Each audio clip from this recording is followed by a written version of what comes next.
Hello, we've been pitch raising this John Broadwood upright piano. It's a fine instrument and it was about 4 or 5 beats below pitch. So we had to pitch raise it, and first of all we lubricate here, as we've shown before, and lubricate here, and then take the pins down and back up again, and hopefully they don't break. If it's a treble one that breaks, most of them you can wind down on one pin and then wind it round the hitch pin and back up on the other pin, and you can use the same string, which is better because the new string may not match as well. And the same in the bass here. Now this bass one has broken. This, well, the top, I should say, copper wound string has broken. It's really tenor, not bass, but it goes down and back up again. But we still ended up breaking that does happen occasionally, and it's likely to happen mostly here at the top of the copper wound strings. So we're going to try splicing it. That works in 50% or more of the cases. So I want to show you what splicing is, and we'll see if it works. So we don't have a lot of wire to play with here. You can see the little kink there, that's where it goes around the pin. So we need to use just the very top end here to do the splice. So we want to find some piano wire that's a similar diameter. It doesn't have to be exactly the same. The splice will work whether it's, say, it could be the next size up or down, but we have got all the sizes. So that's about just over 1 millimeter, as you can see on the right hand side there.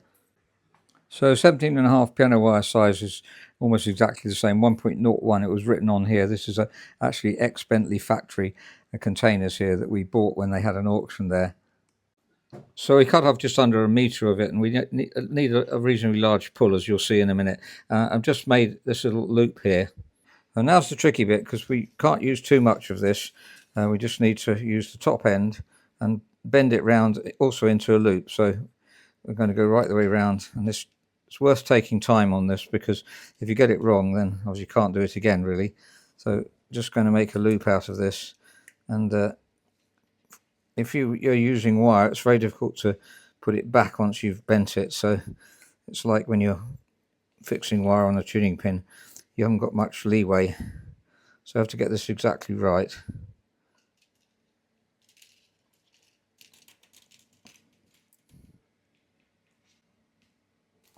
So he bent the wire around into a loop, and now the idea is to copy this loop and then just exactly in reverse. So this needs to look the opposite to this. You'll see what I mean in a second.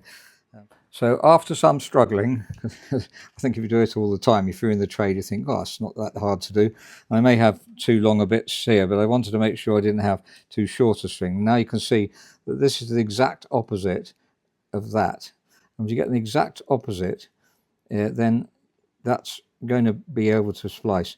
Now, I did say that it's 50% chance of it working, and that might be a bit more. And I think in the top bass strings on an upright piano, you get more chance of it working. If it's a Bluthner Grand, for instance, you probably have very little chance, because the old Bluthner Grands are very, very high tensile. So we just got to bend that round. Then we've got to, why we've got a lot of string is because then we can put it in a vise, or we can put it in the mole grip and just pull it tight, which is what we obviously need to do, and then put it on the piano, and hopefully it will work. Yep, it's going. So now we've just held it, we did a tug of war on it, really, and you can have a vise. If you've got 2 of you, then you can do a tug of war, and that got it much tighter. And then we don't need to have this bit here, we do need, but we don't need all of this. That was just so that we could manhandle it more easily. So we can cut this off, and then we'll put it on the piano, and hopefully it's going to work.